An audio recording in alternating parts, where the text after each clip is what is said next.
Hello, everyone. Thank you for checking out my YouTube channel today, The Study of Antiquity and the Middle Ages. I'm your host, Nick Barksdale, and today we are joined by a very special guest, Doctor Nakashian. He has written a total of 2 books. Many of you may actually be familiar with it, one of them being Prowess, Piety, and Public Order in Medieval Society, and the second one, Warrior Churchmen of Medieval England. I actually just purchased that one, so we really can't wait for that to come in. Exciting times. All right. Sir, will you tell us a little bit about yourself? Yeah, sure. As Nick pointed out, my name is Craig Nakashian, and I'm an associate professor of history at Texas A&M University, Texarkana. I'm the department chair out here of history, and I'm also the director of the academic honors program. So I try to stay fairly busy. I did my PhD at the University of Rochester, where I worked with Richard Kuiper, who studies primarily knighthood, chivalry, public order, violence in medieval society. And I did a master's degree in medieval history at the University of Durham, where I worked with Michael Prestwich, who works on basically medieval warfare, especially primarily in England. So all credit goes to them. All mistakes stay with me. That's generally how it works, because they're both wonderful historians and mentors. So hopefully, I'm able to bring some of that to the work that I've done. No, absolutely. And he's being really humble, but I'll tell y'all right now, I was allowed kind of a sneak peek into his book, Warrior Churchmen of Medieval England, and it's absolutely fascinating. It touches on a variety of topics. And I mean, really, if you want to study the priestly class and their connection to violence in the Middle Ages, that book is where it's at 100%. It goes in depth from certain councils to the discourses and contrasting views on priests engaging in violence. And actually, it brings us to a topic we're going to be talking about today, and that is bishop versus bishop on a medieval battlefield. This one actually takes place in Scotland. The introduction to the book begins with this really amazing story, I think, from an English chronicler of the late 12th century, a fellow by the name of William of Newburgh. One of my favorite chroniclers, because in a lot of ways he sort of foreshadows future historians. He's most well known for complaining that Geoffrey of Monmouth made up a bunch of stuff about King Arthur. And so, he has this wonderful introduction to his book about how it's awful that Geoffrey of Monmouth is just making all this crap up about Arthur and so on. But as I was reading through it when I was doing actually probably the dissertation, I imagine, I came across this little vignette where he talks about this fella named Weiman, Bishop Weiman, who was the bishop of the Isle of Man, I think it was.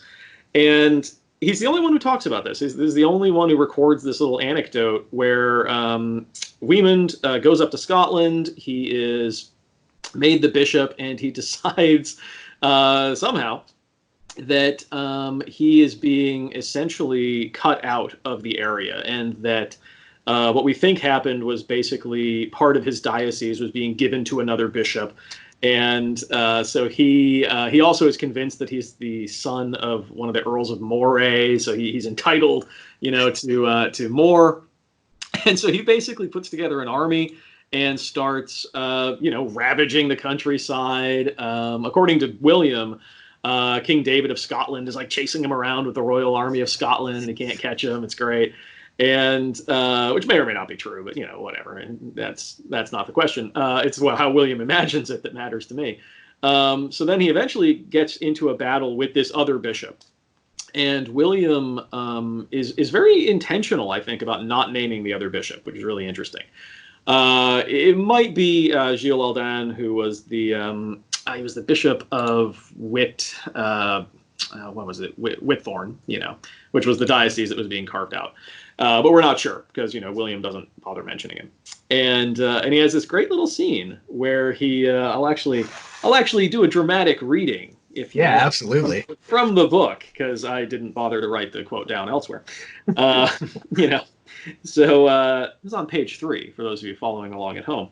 He says that basically Weiman tries to extort tribute from this other bishop, and in reply, the anonymous bishop gathered an army and met him in battle, and this is quoting William of Newburgh, whereupon, spiriting up his people, superior only in faith, for in all other respects he was greatly inferior, he met him, Weiman, as he was furiously advancing, and himself striking the first blow in the battle by way of animating his party, he threw a small axe, and by God's assistance, he felled his enemy to the earth as he was marching in the front.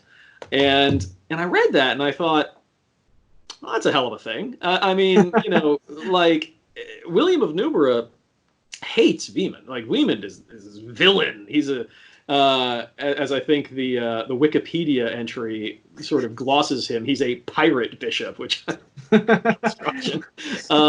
And so Newburgh is very clear that, you know, Weiman is a bad guy. Like, he's a villain, man. Like, he's a warlord. He's terrible, and that's all pretty traditional, right? That's normal. You expect a clerical author to basically say, look, if a bishop puts together an army and starts ravaging the countryside, that's not very Christian. But the part that I found really interesting was that Newburgh has nothing but praise for the other bishop. He has nothing but kind words to say about this unnamed bishop who basically did the same thing from a canonical standpoint, right? He put together an army, marched in the front of it, armed, you know, and literally threw an axe at another bishop. Also not generally accepted if you read the canon law of the church. And yet to William, it made perfect sense to praise one and condemn the other. And so I started thinking about that, and that, you know, the discourse around armed clerics and the discourse around violence for clerics was a little more complicated than turn the other cheek and forswear all violence. You know, it's just, there was something more going on here. And there was, I think, you know, not to give away the ending, as I eventually argue in the book, that there was kind of a common sense exclusion of this idea that, no, some violence is okay. You know, and frankly, some violence is good. You know, if a bishop or someone else is marauding around the countryside, and another bishop basically steps up and stops him, we're not going to condemn him for that necessarily, or at least not everybody will. So it gets complicated, but that's the basic narrative at the beginning. Yeah. That's really interesting. Yeah. That's interesting that you point that out, as in some violence is generally acceptable, because if it's like in that medieval society, if all violence was like, no, you know, you can't do that, that would almost leave no room for the Crusades to actually take place with any really justifiable means. So that's really interesting that you brought that up. That was actually my number one question, is why on earth did he not name who that monk was? And so yeah. You know, we don't know why he doesn't name him, because William is the only one who tells this story. And sometimes we're at the mercy of our sources, you know, in the Middle Ages, especially. He might have, I think he intentionally didn't name him. I think that was on purpose. I think he wanted to sort of really highlight the contrast between Weiman as this worldly, aggressive, violent cleric versus this unnamed bishop who was just out there defending his flock and defending his people. It's also possible he didn't know. I mean, I guess that's conceivable that maybe William didn't know who the other bishop was, because he's not in Scotland. I mean, he's not up there. He's just hearing these stories. And so, yeah, who knows? But do you think he may have left it blank as far as like almost creating an idea, as far as like, you know, this is who other priests should be, basically? Yeah, you know, I think so. I think that's certainly possible, that because it's such a clear kind of contrast between the two of them, that leaving him anonymous helps to make the argument that if you're going to go out there and if you're going to engage in violence, you're not going to do it for the worldly reasons of plunder, pillage, or glory. You know, one of the things that you run into, one of the complaints you get about warrior bishops is that they're knightly. You know, so that's bad. Like that's where you're going to get criticized. In the section of the book where I talk about the anarchy in England, That's one of the things that I think it's the author of the Gesta Stephani says, that the knightliness of the warrior bishops is really this issue, that you're going around conducting yourself as though you're a knight. You're wearing glorious armor with golden spurs and a big sword with a gold hoop on it, and they're like, yeah, that's bad. That's like really bad worldliness. And whereas keeping him anonymous sort of reinforces that that's not why violence is okay. Violence is okay to stop that sort of stuff. But so long as you're not doing it for your own purposes, you're not doing it for, like I said, worldly plunder or glory or gain. Yeah, I mean, I think they were in some cases willing to either turn a blind eye to it or valorize it and say, yeah, amen. Do more of this. Because there is a spectrum. There's a spectrum of beliefs. There's people for whom it is always wrong, no matter what. And there's people for whom it's right and good and salutary in the right circumstances. And everybody in between. Absolutely. Yeah. I should mention, though, the reason I actually wrote the book was because that's not the vision you get from either medieval reformers or modern historians. And so part of the reason why I ended up writing the book at all was because there is this very heavy movement in the Middle Ages to reform the clergy, right, and purify the clergy. This is where you get clerics shouldn't be married, clerics shouldn't have girlfriends, clerics shouldn't be buying their offices, and clerics shouldn't be fighting.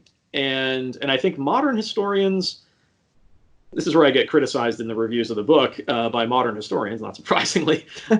I think they take that reform ideology as though it was normative. I think they take that reform ideology and say, yeah, that's what the church in the Middle Ages wanted. And that's the way it should have been. Because we still have that vision of Christianity today, that it's a pacifistic religion, and that, you don't imagine a priest out there like, right, walloping people with a sword. You're like, well, that seems unchristian. And so I think we read, anyway, you get the, we can cross that bridge when you want. Oh yeah, absolutely. And that's really interesting that you say that, because as you know, that's one of the questions that I actually have that we'll get to here in a moment. Yeah. I'll save my answer for that. Oh yeah, no, I'm actually really excited because I had quite a few questions that we're narrowing down here. Let's go with, how common was priestly involvement in violent conflicts, and especially as you distinguish in your book from those who finance a conflict or verbally support it? Let's actually talk about the ones who are active participants in the violence itself. Yeah, that's a great question. The short answer is not a huge number. I mean, in all honesty, most of the guys I'm looking at, and they're primarily bishops. There's a few abbots who kind of get thrown in here, but it's mostly bishops. They're, I'd say, always kind of the exceptions to the rule. So that's something that I talk a little bit about in the book, but they're never going to be the majority. Most of your bishops are not going to end up on a battlefield. Most of your bishops are not going to end up swinging a sword or a mace in battle for a whole variety of reasons. One is which they probably get killed, and that's not why they joined the priesthood. They didn't want to become bishops to go fight. So I think a lot of them would be kind of the medieval version of me, or if you put me on a battlefield, I'm not going to last very long. A lot of them would be good sort of reform-minded clerics who don't think they have a place on the battlefield. And but there were always a few, and the reason I thought it was interesting is because these aren't, even though there's only a few of them, they're really important people in medieval society. Like, these are, the clerics that we're looking at are major figures. Henry of Winchester, brother to King Stephen, or Hubert Walters, the Bishop of Salisbury and basically Chancellor. Odo Bayeau, obviously half brother William of Normandy, and there's others as well. I don't want to give them all away. I want you to buy the book.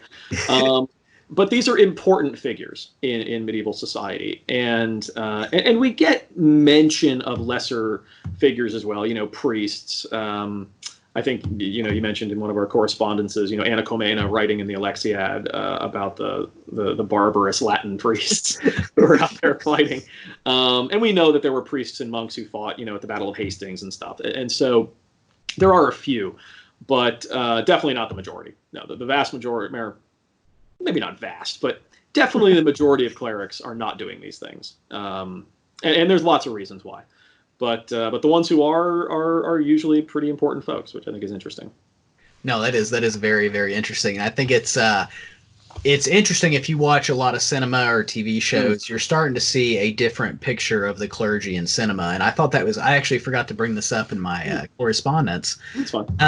From Netflix shows to HBO and everything in between, for decades, priests have been portrayed in one of two ways, most of the time, with a few exceptions. Usually as this cowardly, flees away, the bad guy, basically, or they're this basically like the martyr. They won't engage in violence. Usually they die peacefully, but we're starting to see a change in cinema to where it's starting to point towards the other guys. And so I find that very interesting. Like throughout the new TV show, The Last Kingdom on Netflix, there's literally a warrior priest throughout the show. Now, of course, take that with a grain of salt. It's based off of fictional work, but it's interesting to actually see how that's changing to focus on the people who may have not been the vast majority.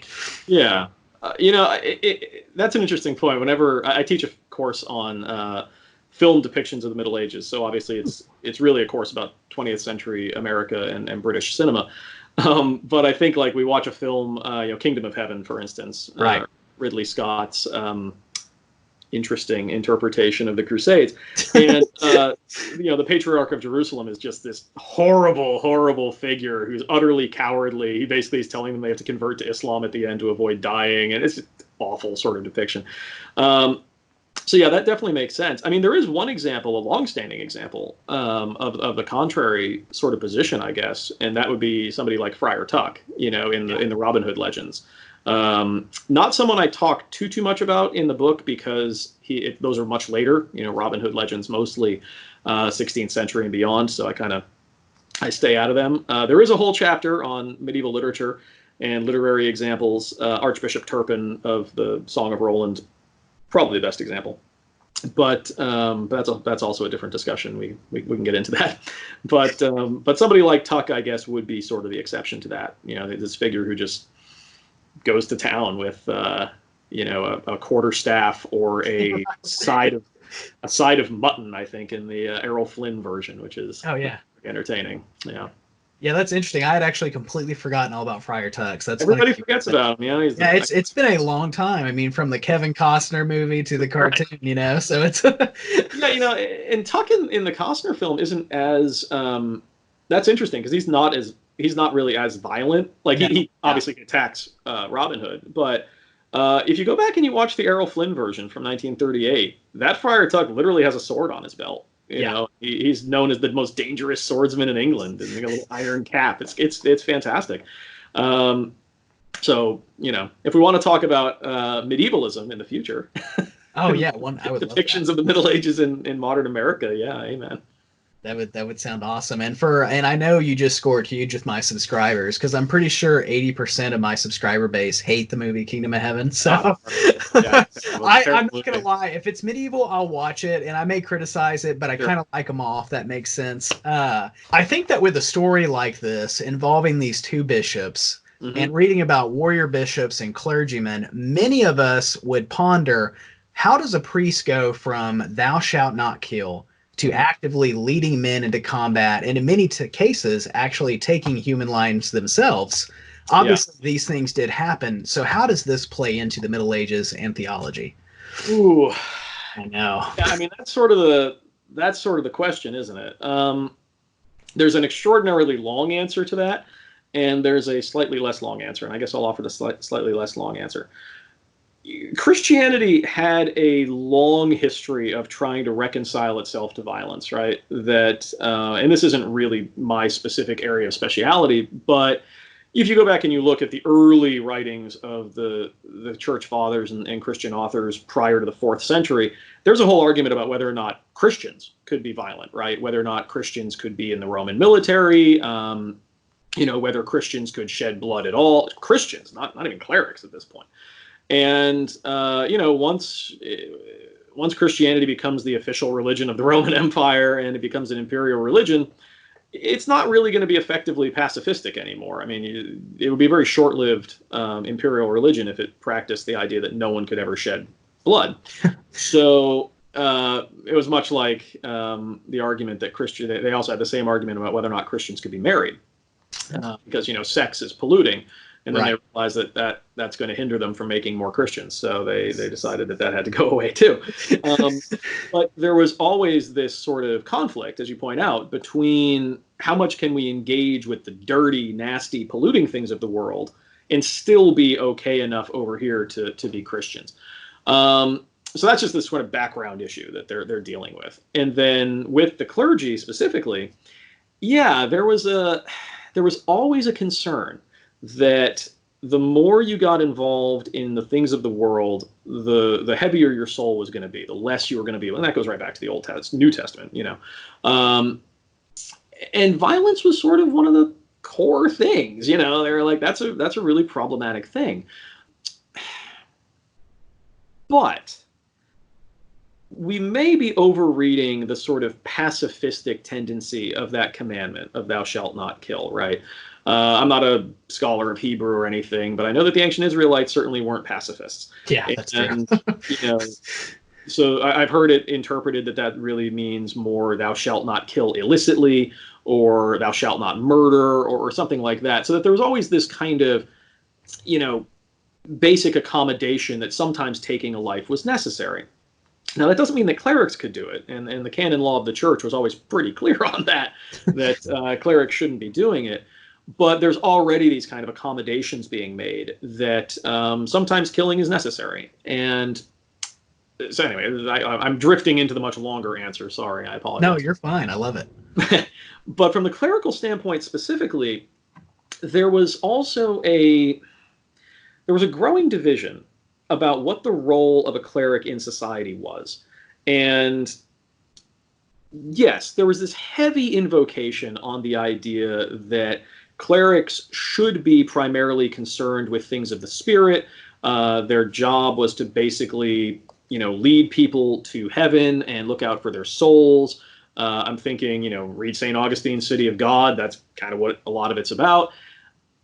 But at the same time, these folks are living in a fallen world. They're living in a world, especially in the post-Roman West, where violence is endemic, where central power is fractured, is weak. And you start to see there this idea that maybe the cleric, especially the bishop, should be doing more to make things better here, rather than just worrying about what's going to happen after you're all dead. In the book, I talk about the book of St. Foix. St. Foix is a great figure in the Middle Ages. She is mean, not going to lie. She does not take crap, St. Foix. And but anyway, the author, there's this story in there where I'm paraphrasing now. I probably should have looked it up, where he basically says one of the figures he's talking about is a local abbot who gets involved in affairs like violence and so forth. And he says, yeah, a lot of people criticize him for this, but we're pastors. And if you think the role of the shepherd is not to look after the lives of his sheep, then you've got it wrong. So there is this clear idea that, look, if we're bishops, if we're meant to be protecting the sheep of Christ, then sometimes that means smacking the wolf in the nose with a staff, man. Like sometimes you got to do that.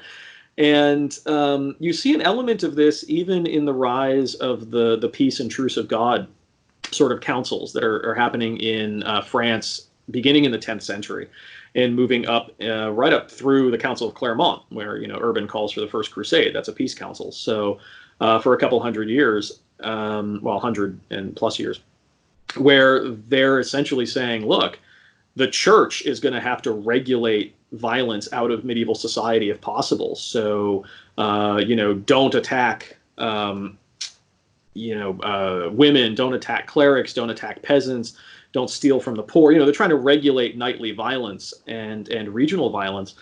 And they're doing it themselves. The bishops are the ones going out there. And initially they are, pronouncing excommunication on people who violate this, or anathema.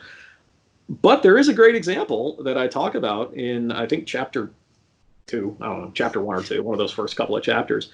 Aymon de Bourbon, who is the Archbishop of Bourges in about the 1030s, he actually takes this further and he says, yeah, if you people aren't respecting the peace of God, if my spiritual anathema is not enough, he puts together an army and he starts just beating the snot out of these local knights to get them to stop fighting. And what's great about it, much like with William of Newborough, is he gets nothing but praise. Like, yeah, go for it, Art, until he captures a castle. I can't remember which one it was now, and he doesn't show mercy to the garrison. And then the author basically says, his pride and viciousness led him to basically lose the favor of God, and at the next battle he was defeated. And so clearly, the violence itself wasn't the issue. It was his motivations, it was behavior during it. If he's out there with an army enforcing the peace and protecting his flock, God's on his side. When he trends into being a knightly warlord who is, taking vengeance and doing all these other terrible things, well, then now we're concerned about it. But you don't really see that reflected in the canon law. The canon law is always very clear. Well, maybe not as clear as I treated it in the book. Maybe a little more subtle, but not by much. I mean, the canons are all basically variations of, clerica non arma est. Clerics shouldn't be armed. And, clerics found on battlefields can't be buried in consecrated cemeteries and all this other stuff. Like, they're all pretty clear that they don't want this stuff happening. But in the actual lived reality of everyday life in medieval society, it was regulated by a bit more pragmatic, I might say, common sense. That the cop and the burglar aren't the same. Yeah. Sometimes it's okay to have violence if it's doing something good. But yeah, that was probably where that accommodation is made. So you ask yourself, how do we get priests going from, we should be turning the other cheek, as Christ says.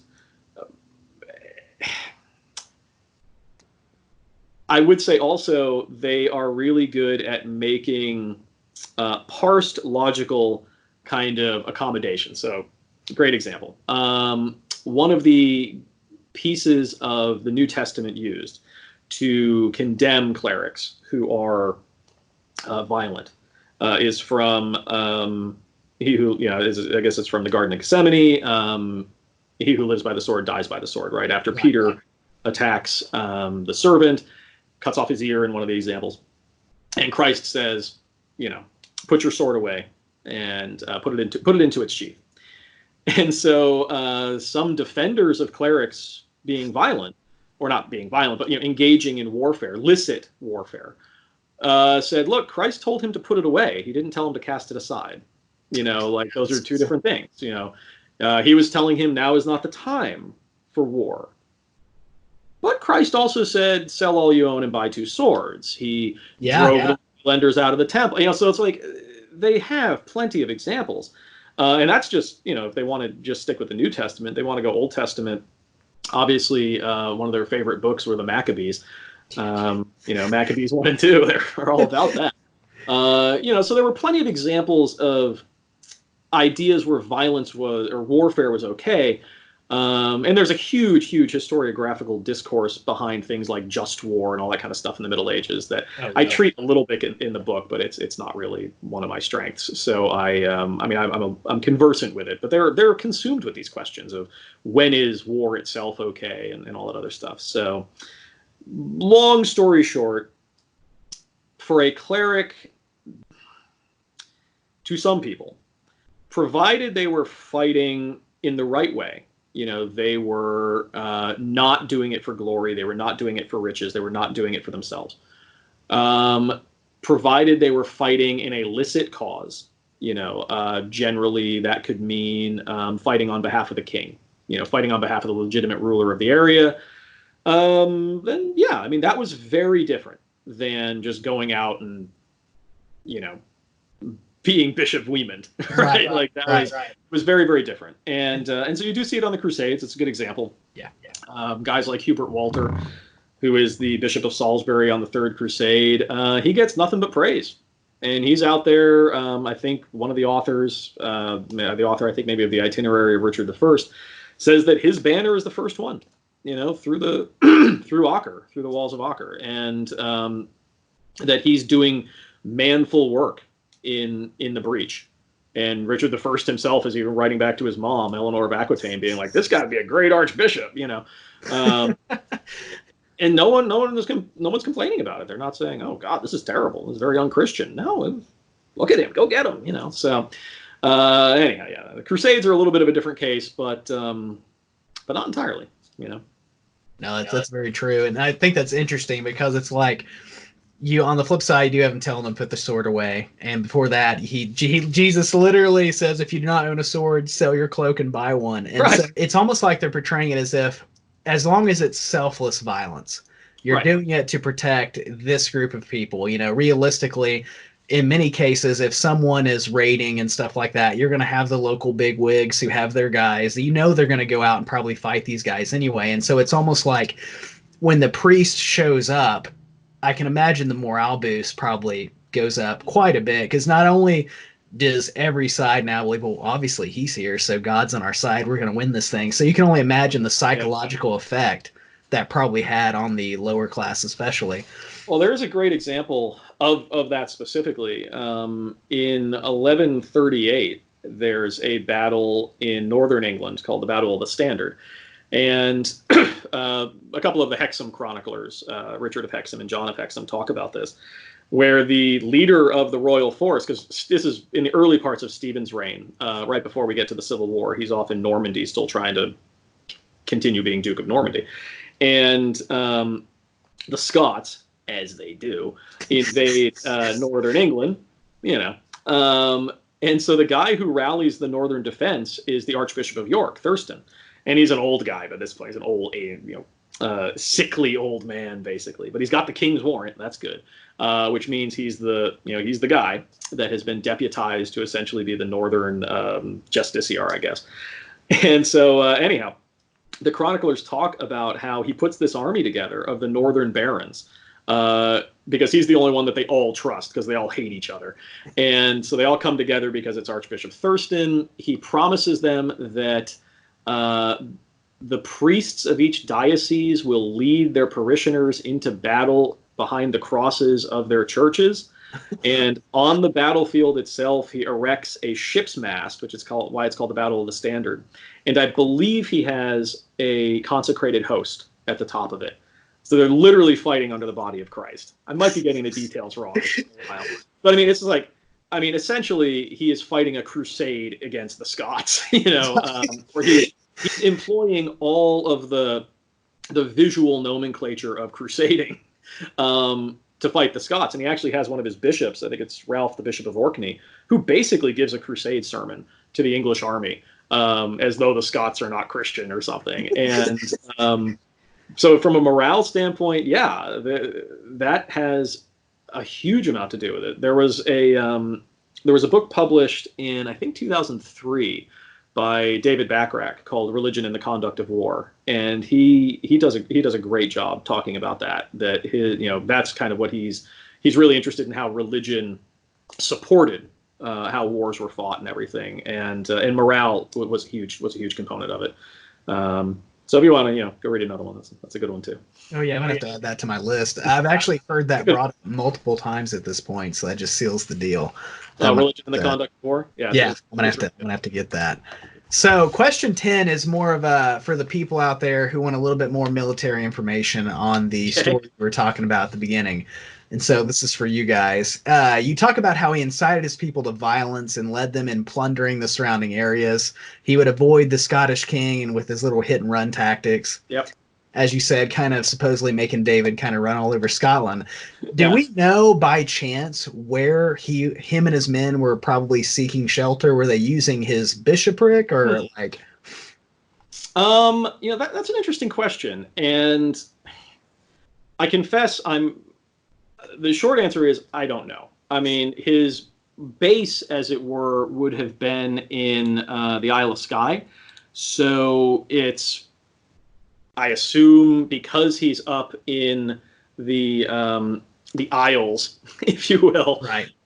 There's a lot of little islands. There's a lot of what you call them, fjords, I guess, in Norway. I don't know what you call them in Scotland. But there's a lot of inlets and whatnot that I can imagine to be difficult for him for David, that is, to be able to navigate that western coast and figure out where they're always hiding. So I just kind of always imagined that area of Galloway and so forth is just very rugged and difficult, especially for a small band, because I don't imagine that, Weiman has 5,000 guys at his back. He's probably got, a couple hundred.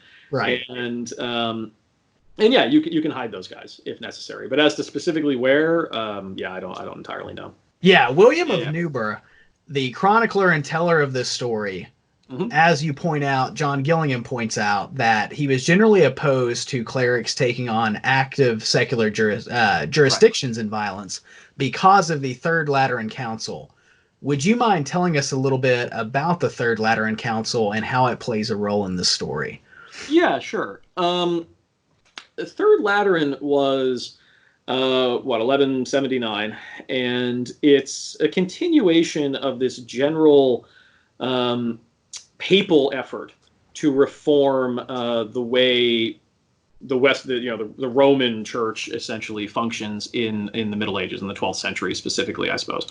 And when you look at the Laterans under or in the 12th century in general, there's a lot that's going on. A lot of it is, first off, attacking heresy. They're deeply concerned about heresy. If you go back and you look at the Second and Third Lateran, they're worried about that. They're concerned about the power of the Roman Church, specifically the Pope. And so they are, they're really concerned about that. They're having issues with the German Empire, setting up anti-popes all the time, it seems. That's annoying them a fair bit. And the Third Lateran was also really interested in purifying the clergy. And so that's sort of the continuation of this reform movement from the 11th century and before, where they were trying to disassociate clerics from what they considered to be worldly pollutants. And the worldly pollutants that they were most concerned about were things that had to do with the body. There's a long history going back to, Plato and before, that things of the body are inferior to things of the spirit. And you can see that manifested in all sorts of different ways. The one that Third Lateran is probably concerned about is going to be the Cathars, the Albigensians down in the south of France, this sort of growing anti-materialist movement down there. But there had long been a desire to get clerics out of bodily stuff. So going all the way back to the 11th century, that's why clerics shouldn't be married, right? That's why clerics shouldn't have concubines, because sex is bad. Sex is a pollutant. These are not my opinions. I'd like to make that clear, but the opinions get out there. My wife might watch this. So that was seen as terrible. That, if you have clerics who are engaging in sex, they're dirty, they're polluted. And so was blood. Blood had a lot of connotations of pollution in the Middle Ages. And so you'll see things in these Lateran councils about why clerics couldn't oversee trials by ordeal, right? They weren't supposed to be overseeing blood justice. They weren't supposed to be, I think it was Second Lateran actually talks about that they shouldn't be overseeing trials where blood could be shed as a punishment. So the King of France is all about that because he's like, hey, I'll take those. I need to grow my power as much as possible. So yeah, but yes, you shouldn't. But also they shouldn't be doing surgery, right? Clerics shouldn't be literally getting their hands covered in blood. And so the prohibition on violence sort of folds into that nicely, that here you are on a battlefield with an effusion of shedding of blood, and if you're doing it yourself, that's even worse. That you're not just directing it. Like again, with the judicial stuff, they weren't even supposed to be judges or overseeing or blessing cases where blood was going to be shed, and so war was kind of the ultimate example of that. And so yeah, they weren't supposed to be part of it. At some point in the future, I'm actually going to play around with this shedding blood idea, because I want to write an article about where we get the idea that clerics could use blunt weapons but not sharp ones. And I'm like, okay, they weren't supposed to use either, But anyway, I learned most of what I know from playing Dungeons and Dragons, so that maybe I'm being misled by that. But you do get a lot of mention of clerics using things like maces and staffs and stuff in battle rather than swords. Reference that windowsill behind you. Well, yeah, I do. I've got the mace on the windowsill for home defense, but But no, it's true. When you actually, it is this interesting kind of dichotomy in the literature. When you read something like the Song of Roland or the Song of Aspremont, where basically the Archbishop Turpin is kind of the chief clerical figure. He's out there with a sword, just hacking his way through people, and that's perfectly great. And they love this guy, and he's fantastic. Whereas in reality, when you come across actual clerics actually swinging something in a battle, it usually is something. It usually is something blunt when they actually bother to tell you what it is. And there's the great image of Odo of Bayeux, who is on the cover of the book here, in the corner, holding what they call a baculum, sometimes translated as mace, probably just as well to translate it as staff or rod of office or something. Wouldn't want to be hit with it either way. It'd brain you, especially coming from a horse. Philip of, I think it's Philip of Beauvais, I'm trying to remember now, one of the French clerics at the Battle of Bouvines in 1214, the guy writing about him says that he accidentally found a mace in his hand, during the battle, and he started using it, and he just started beating these English knights to a bloody pulp. But he always did it hiding his identity, and when he defeated them, he gave the victory to another knight. And that's what made it okay. Because, again, he wasn't doing it for glory. He was doing it to defend Philip II of France. But, yeah, I always loved that construction. He accidentally had it like, whoa, hey, where'd this come from? Oh, I guess I'll use it. So, anyway, there's a lot behind all that. We could talk about it if you want. But I think that's how Third Lateran plays into it. Is part of this sort of general attempt to disassociate clerics from the polluting, dirty elements of medieval society. Sex, violence, blood, that kind of stuff. Money. They didn't like money. They weren't supposed to be playing with money either. Absolutely. Yeah. That's really interesting. I can only imagine some guy running up to him on that battlefield and being like, "Hey, you're a pretty big guy. You may want this." You dropped it, sir. This may come in handy. Yeah, no. The great thing about I'd have to go back and double check. I think it's Philip of Beauvais, but one of the guys he captures is like an English earl too. He's a pretty big name guy, anyhow, yeah. That's Imagine finding out you were captured and bested by a priest. That'd be pretty amazing, right there.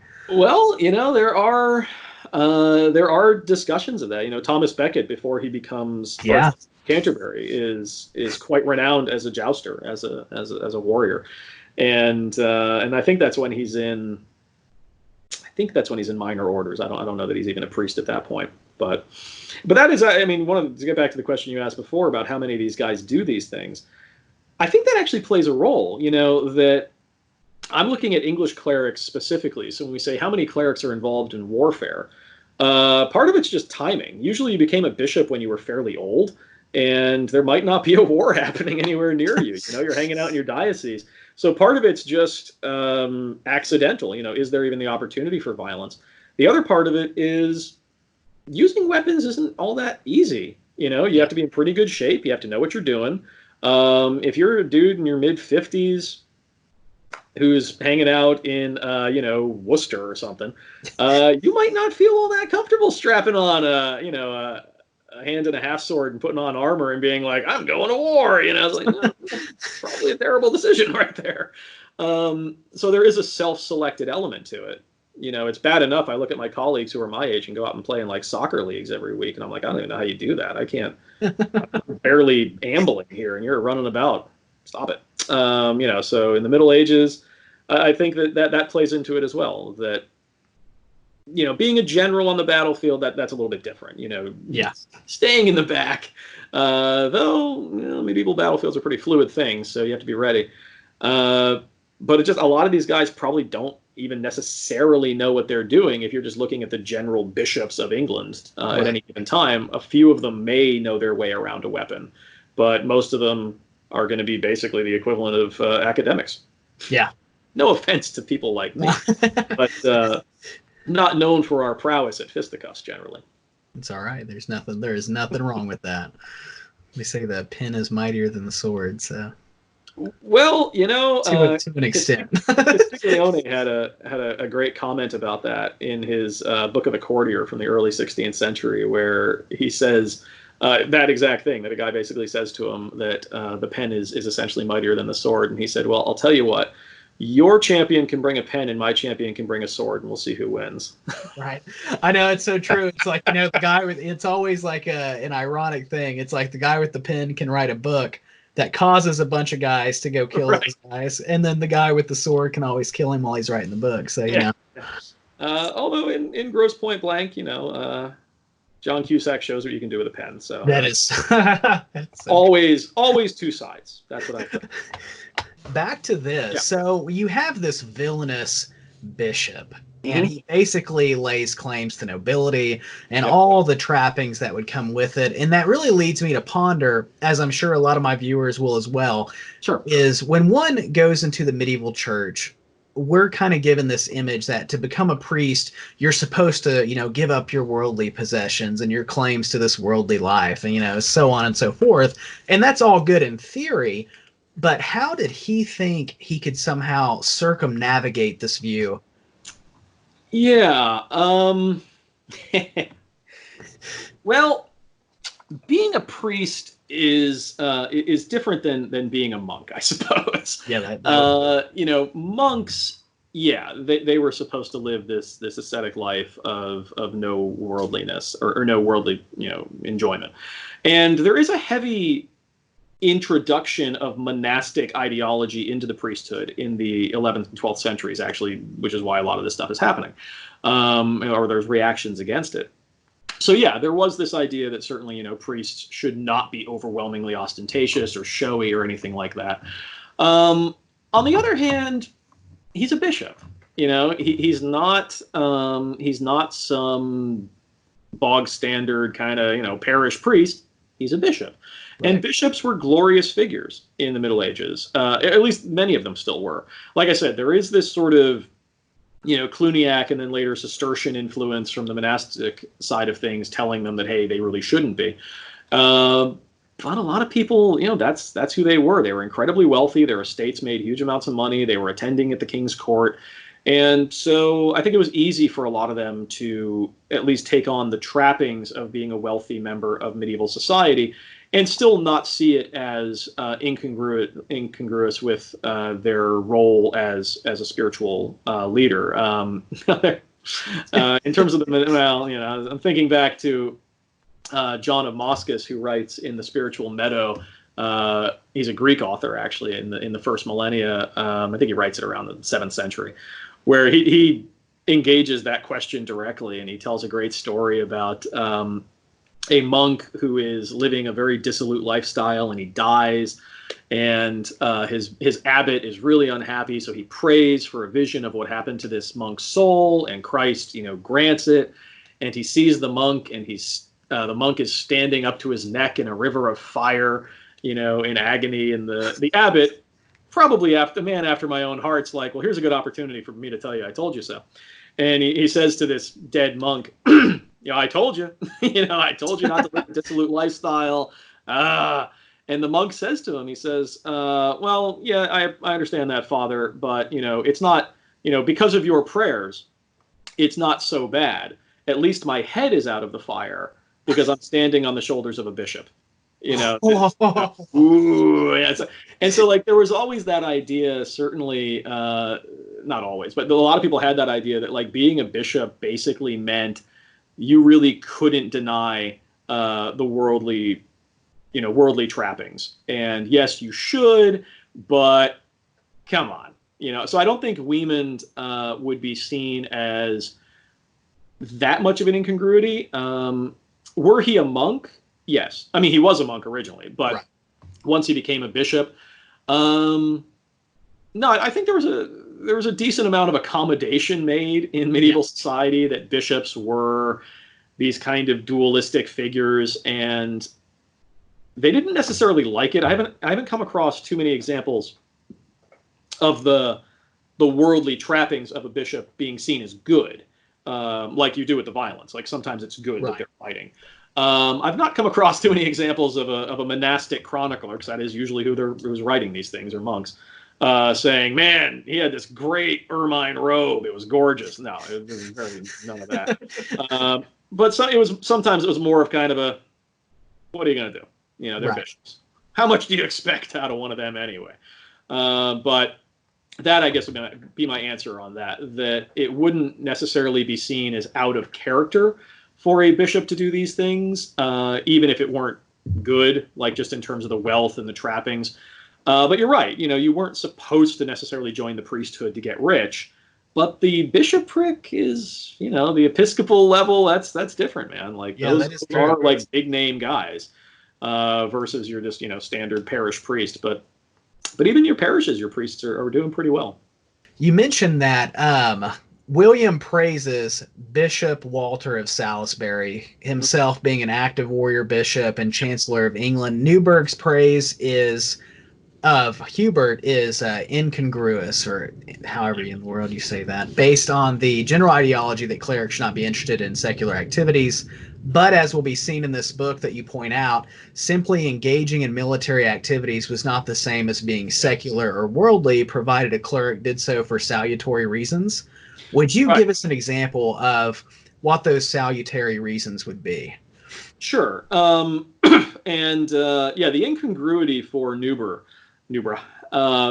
would be, I think, in one of the modern sort of discussions of him. A modern historian points out that his liking Hubert Walter seems incongruous because he's not supposed to like secular clerics. And my argument was warfare wasn't always seen just as worldliness. And so when I say salutary reasons, I mean basically things that were seen as good for the area, good for general medieval society. So when would it be okay to fight? If you were a bishop, it might be seen as okay to fight if you're on crusade, right?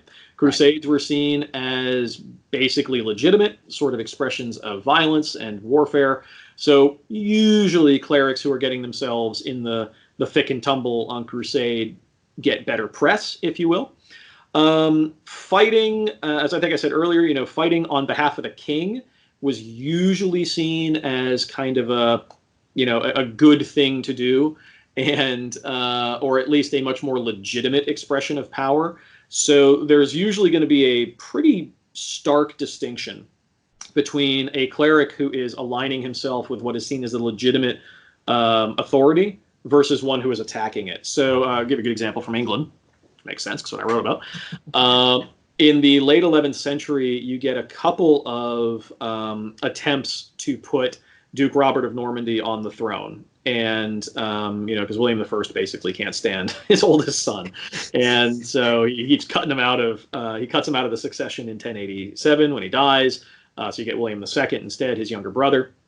And then when William II dies, accidentally, in a hunting accident, his younger brother Henry takes the throne. And in each case, Robert basically mounts an invasion to try to, take what he thinks is his as the oldest son. And in one case, I think it's in the 10, maybe in both cases, I have to think back now. It's certainly in the 1087 version. There are clerics who help him. There are clerics who align with him. Odo, Bishop of Bayeux, who's his uncle, and I believe Bishop Geoffrey of Coutances as well. I might be misremembering which example it is. But they come in for a fair amount of criticism in the contemporary chronicles, chroniclers who are writing about it in England. Whereas figures like Bishop Wulfstan of Worcester, who is fighting on behalf of the legitimate king, he gets praise. He gets thumbs up that, hey, he's doing the right thing, that he's helping out. And, so I guess that's kind of the distinction right there. That, one of them is salutary, one of them is not. Is your violence licit? And one major determinant of whether or not your violence is licit is whether or not you're fighting for a legitimate authority. And some of that goes back to Augustinian just war theory, pretty clearly, that if you're fighting for a legitimate authority, then that's okay. And I think that's what underscores a lot of it. So when I say salutary, that's essentially what I mean. That even though the canons don't make that distinction in the church law, they don't say, hey, clerics, don't fight unless. No, they just say don't fight. Actual observers are like, I don't know, I mean, he helped put down a rebellion. Right. It seems pretty legitimate. It seems like a good idea. Versus he incited a rebellion. That's bad. So inciting rebellion, bad. Putting down a rebellion, good. Good. Fighting for the king, good. Fighting to depose the king, usually bad. But that depends. Yeah, that's true. Stephen's reign, the Civil War brings up some interesting sort of ideological jujitsu that has to be done.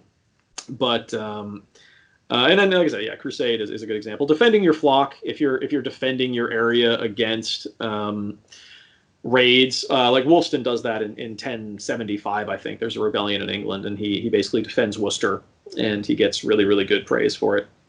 And there's a variety of other examples. Oh yeah, read the book. Seriously, I cannot wait for that to come in the mail. Oh my gosh. All of you should read it. Don't just read one copy. Buy many. Hand them out to your friends. Hand them out to your family member. Great Christmas gifts. It's in paperback now, so you don't have to. You don't have to break the bank. It's great.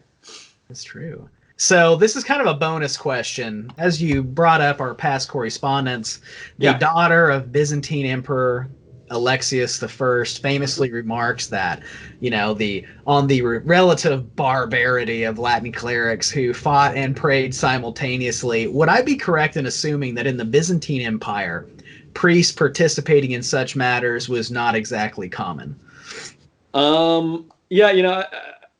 I love using the Alexiad. It's a wonderful text. And again, the short answer to that is I don't really know. I don't think it's as common in the Eastern Church. Again, I'm not a Byzantine scholar, sadly, and so I will punt to an extent and say, I haven't come across examples of Greek priests out there, but again, I have not looked at much beyond the Alexiad and a couple of other sort of discussions of the First Crusade and so forth. So there could be an entire legion of them, and I wouldn't probably know. I don't think so. So I think her complaint about it is quite telling. That in her experience, this is not something that priests do. Out there consecrating the host with one hand and beating people's brains out with the other. She saw this as incongruent as well in Christianity. But I will plead ignorance on Byzantine theological discussions of violence for their clerics, because I honestly don't know a huge amount about it. My last big question, and you bring this up, and that is we're going to talk about gendering in the Middle Ages, the masculine and the effeminate, and how does this play a role into the clergy and their participation in activities of violence? Yeah, no, it's a great question. It's one that I talk a little bit about in the introduction. I mention it in a way to say, gosh, it'd be a great idea if somebody worked on this, which I'm not going to, in this book. But I keep meaning to get back to it. The question of sort of masculinity in the Middle Ages and for clerics specifically is an interesting one, because they are cut out of a lot by the mid 12th century, right? They're cut out a lot of the traditional male activities of hunting, war, and sex. There is this sort of this question about their masculine bona fides. Are they really men if they can't go out and shoot a boar or kill a man and have sex with someone? And I think there's something there. When you look at this question of violence in the clergy, or warfare, I should say, in the clergy, not necessarily violence, that might have something to do with it. That might have, in terms of the concerns about it, that might be this question of, we're trying to get clerics to not necessarily think of themselves as men in the sense of doing traditional masculine things like, drinking, whoring, and killing. We want them to think on the spiritual side of things. But that's, as always, much easier said in practice than in reality. And I think that maybe some of the sort of pushback against that I see in the sources is that I think there are plenty of folks who don't want clerics to lose their traditional kind of masculine identity necessarily. You don't get a huge number who are arguing in favor of, clerics continuing to buy their offices, simony. That does get pretty delegitimized. Yeah. But you're always going to have clerics who are married. Despite the prohibitions, you're always going to have clerics who have mistresses, though that is frowned upon a little bit more. And you're always going to have clerics who are engaged in war and who are getting praised for it.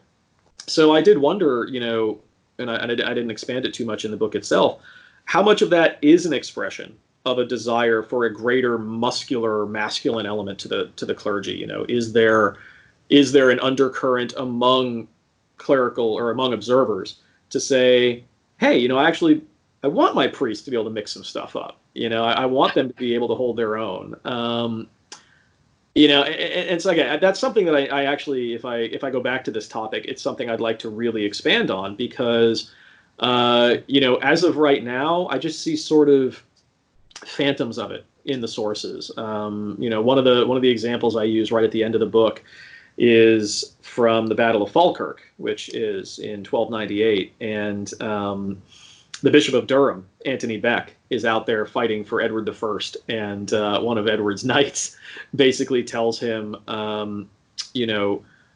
go back to your church, go pray. This is a battle. This battlefield is for soldiers only, or something. And Beck, who's the general of like one of the divisions of the army, says something to the effect of, "We're all soldiers now," and charges into battle, and they win the battle, and it's great and glorious. But where this idea that we're all taking on that identity, that I have just as much right to be here as you do, I think is interesting. And that's almost in 1300, and in a lot of ways it mirrors almost exactly something that I read in the Song of Roland, which is great texts. Everybody probably has read it at this point, who's had to do medieval culture, medieval society, or medieval literature. And Archbishop Turpin, who is a fictional character, basically talks about how manfully swinging swords is what men do, as he's doing it himself, and he explicitly says, if you can't do that, then you're not really worth. I can't remember exactly how he puts it. Like, you're basically not worth manhood, and you should go become a monk. Oh. It's like, whoa, I mean, in a lot of ways, it's a literary text, and it's not written by clerics. It's essentially composed by troubadours. But that's a really interesting insight to it as well. That they've crafted this fictional character who is basically one of the last guys left in Charlemagne's army, and he's one of the greatest warriors, and they detail all of his single combats, and it's fantastic. And he himself is taking a shot at guys who are weak and saying, yeah, that's what monks are, go do that instead. So yeah, I mentioned the gendering element of it, or the masculinity element of it, because I think there's something there. And I'm hoping to get back to it at some point and play with that further, or better yet, someone else can go write the article for me and I can read it. That's a lot more fun than having to go do it myself. But because there's a lot of folks working on masculinity and gender in the Middle Ages who are much better at it than I am. So I'm hoping one of them takes this on. There have been a few who've played around with it. There's a couple of really good books on clerics and masculinity in the Middle Ages, edited volumes specifically. But on this specific question, it'd be a little bit different. Yeah, absolutely. And that's really fascinating, because it's like, even today, there is, like, growing up in Oklahoma or Texas, there's these ideas of what it is to be masculine or effeminate. Yeah. And so I can only imagine that perception, and debatably a less tolerant society in the Middle Ages. And I say debatably, Yeah. And so it's not the most tolerant society now. Definitely not. And so I can only imagine the viewpoints of masculinity and effeminism, during that period compared to today, and so that's absolutely fascinating. Yeah, I would love to read more on that. All right, ladies and gentlemen, that concludes our presentation today. He did an excellent job taking us into, as always, an even more complex society, exploring a subject that we all love, which is religious history meets the medieval battlefield, certain characters, and how, no matter what we think about the Middle Ages, it wasn't always black and white. Doctor, thank you so much for coming on today. Anytime. I loved it. Thank you.